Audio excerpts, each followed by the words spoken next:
Hi everyone. இப்போ நம்ம பார்க்க போகிற video short and Tamil higher speed December 1983. நான் ஸ்டார்ட் சொன்ன பிறகு ரைட் பண்ண ஸ்டார்ட் பண்ணுங்க. Okay, be ready. ஸ்டார்ட்.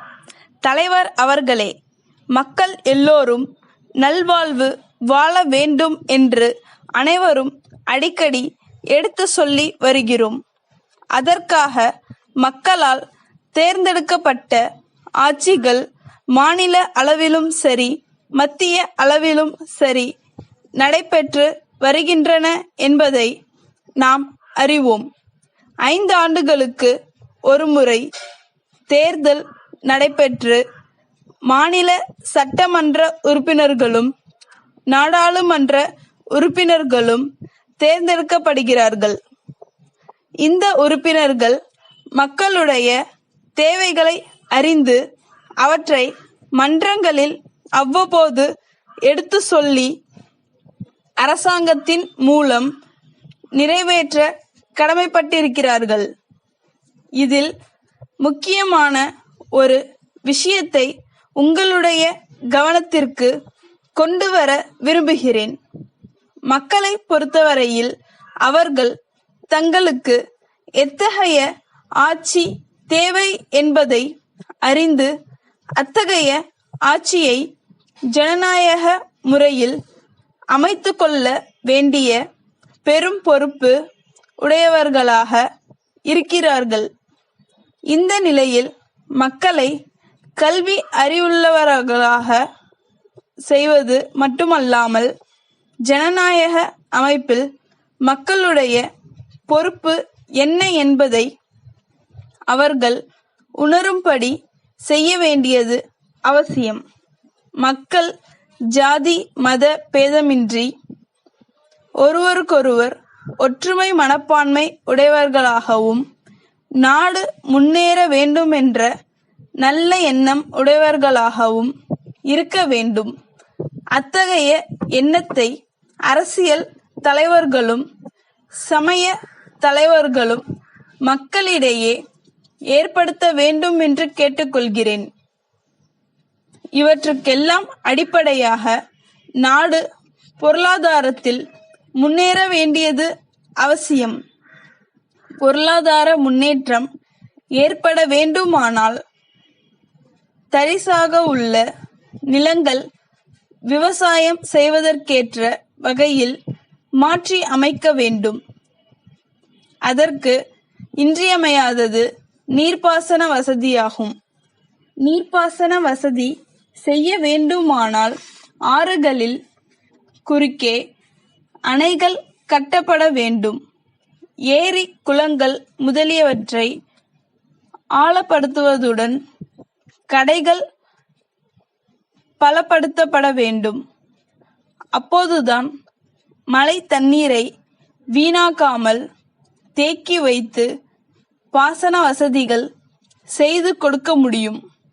நில வளமும் நீர் வளமும் கால்நடையும் காட்டு வளமும் மனிதனுடைய நன்மைக்காக ஏற்பட்டிருந்தாலும் அவற்றை சரியான முறையில் பராமரித்து திட்டமிட்ட முறையில் பயன்படுத்தி கொள்ள மனிதன் கற்றுக்கொள்ள வேண்டும்.